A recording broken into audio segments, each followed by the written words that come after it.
कहानी की शुरुआत होती है एक ऐसे गांव से जिसका नाम था मृतांगन। पहाड़ों के बीच बसा, चारों ओर हरियाली से लिपटा, इतना खूबसूरत गांव की देखने वाले की आंखें ठहर जाएं। पर जैसे ही सूरज ढलता, पूरा गांव मानो शमशान घाट में बदल जाता। हर एक रात सूखे पेड़ों की सरसराहट, दरारों से निकलती चीखती परछाइयां और हवा में बसी एक दर्दनाक कराह, मानो कोई हर रात मरता हो पर मरने नहीं दिया जाता। सालों से ये सिलसिला चल रहा था। कोई इस राज को समझ नहीं पाया था और जिसने समझा वो अगली सुबह मिला ही नहीं। उसी गांव में पहुंचे दो अनजाने, रेस्टार और उसकी बहन रिमी। वो एक यात्रा पर निकले थे और जीपीएस ने उन्हें रास्ता दिखाया मृतांगन की ओर। गांव में घुसते ही उन्हें कुछ अजीब सा महसूस हुआ, पर वो गांव की खूबसूरती में खो गए। हर तरफ हरे भरे पेड़, मुस्कुराते लोग, रंग बिरंगे फूल, सब कुछ बहुत सुंदर था, हद से ज्यादा सुंदर। पर जैसे ही रात का पहला तारा निकला, हरियाली सूखने लगी, पेड़ काले हो गए, धरती बेजान हो गई और गांव एक भयानक शमशान बन गया। रिमी डर के मारे चीख पड़ी, भाई ये क्या हो रहा है? रेस्टार उसे पकड़कर घर में ले गया। खिड़कियों से देखा,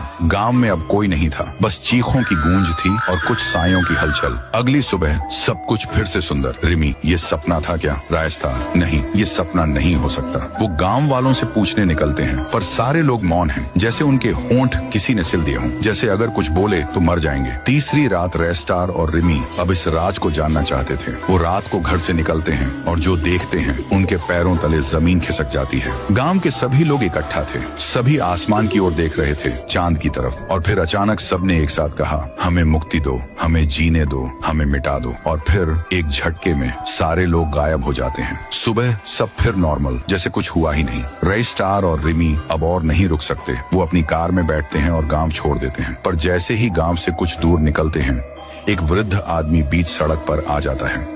रेस्टार ब्रेक लगाता है। बाबा जी हटिए, क्या कर रहे हैं आप? तुम लोग लौट आए? मृतांगन से जिंदा कोई नहीं लौटता। रिमी कांपती आवाज में पूछती है। ऐसा क्यों कह रहे हैं बाबा? वृद्ध धीरे से बोलता है, क्योंकि तुम दोनों अब